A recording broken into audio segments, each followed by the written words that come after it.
Europe 1, il est 8h36, c'est l'heure de la revue de presse. D'humeur égale en toutes circonstances, toujours le sourire, même un lundi matin. C'est la revue de presse de Samuel Etienne. Ça va, Samuel? Ça va très bien. Bonjour Jean-Philippe, bonjour Céline. Bonjour. Bonjour à tous. Un petit rappel pour commencer, un peu fâché, nous sommes le 18 août. Je dis ça parce que tous les journaux nous parlent de la rentrée. Mais on voudrait bien qu'ils se calment un peu, qu'ils nous laissent profiter. Enfin, c'est à vous de voir. Si vous voulez vous mettre tout de suite le moral dans les chaussettes, vous lirez ce matin les pages politiques et échos de vos quotidiens. Je vous résume le ton général, on va tous mourir. Et à l'inverse, si vous voulez garder encore un peu de la lumière, du soleil de cet été dans vos têtes, bien direction les pages sport de vos journaux, bien sûr, puisque rien ne va plus en France, sauf l'athlétisme.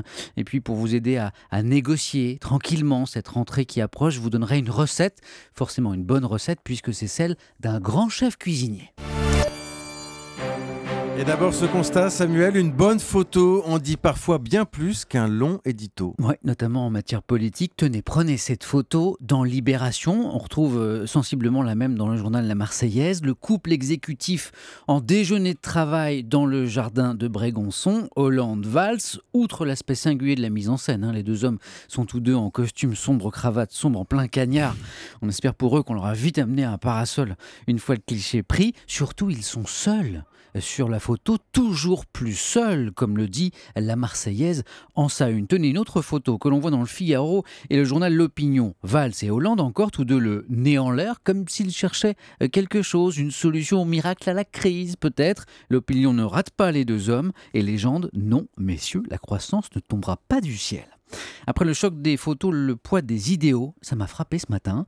Tous vos journaux tombent à bras raccourcis sur la politique du chef de l'État et de son Premier ministre, mais absolument pas, c'est ça qui est bizarre, pour les mêmes raisons, pire avec des reproches opposés. Je vais vous diviser ça pour faire simple en deux camps, vous allez tout comprendre. À ma gauche, Libération et l'Humanité par exemple, pour qui c'est la politique de l'offre qui est un échec, cette politique qui consiste à soutenir les entreprises pour relancer les investissements, les emplois et donc la demande. À ma droite, le Figaro et les Échos qui défendent au contraire cette politique de l'offre, estimant que le gouvernement ne va pas assez loin, qu'il doit continuer de tailler dans les dépenses publiques, continuer de soutenir les entreprises, tout en constatant que ces dernières n'investissent pas en ce moment, car elles estiment justement que la demande n'est pas assez forte. C'est le serpent qui se mord la queue, ou pour en appeler à une autre image animalière, la question de l'œuf et de la poule, que de savoir si c'est la demande qui crée l'offre ou l'inverse. Vieux débat, mais manifestement toujours pas tranché.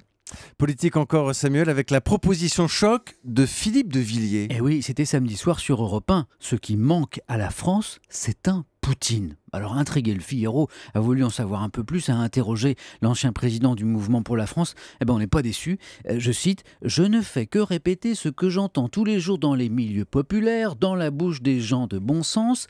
Il faudrait aujourd'hui en France un gars comme Poutine à la place de Hollande, c'est-à-dire un chef d'État patriote, visionnaire et qui prend des décisions. » C'est vrai ça. Imaginons un instant un Poutine, président de la France, et notre pays qui tenterait d'annexer tout voisin européen où on parle un tant soit peu le français, à commencer par la Belgique et la Suisse. En voilà une belle idée. Plus sérieusement, rappelons que le fameux parc du Puy du Fou doit bientôt être décliné en Russie, que De Villiers a quitté il y a quelques années le monde de la politique pour celui des affaires, et ce matin on a un peu envie de lui dire d'arrêter vraiment, mais alors complètement, la politique. C'était donc ça. Allez, un dernier mot de politique, Samuel.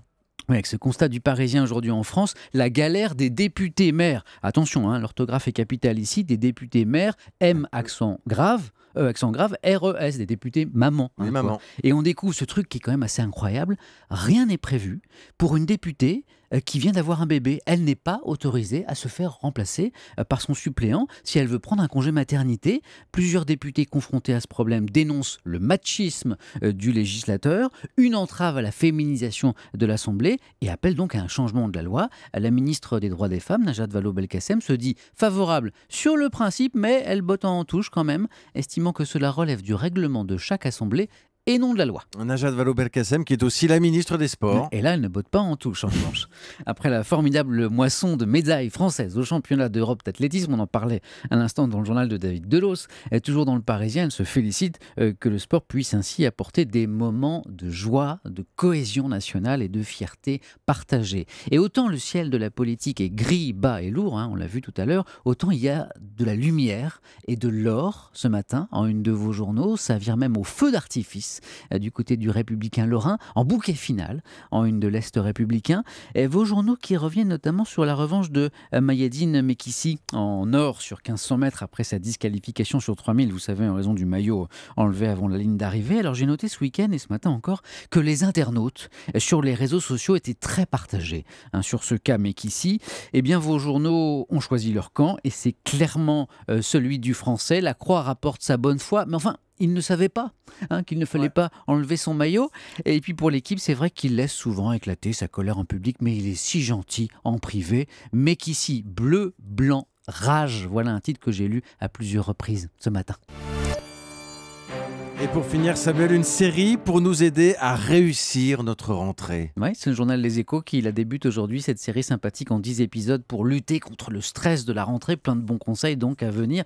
Et j'aime le conseil ce matin, la recette du célèbre chef Thierry Marx, adepte de la méditation depuis quelques années et qui nous conseille d'apprendre à vivre sans ennemi. Regarder l'ennemi avec bienveillance, c'est une vraie décision, explique-t-il. Gardons ce conseil en tête si un jour un Poutine est candidat à la présidence de la République, comme le souhaite Philippe de Villiers.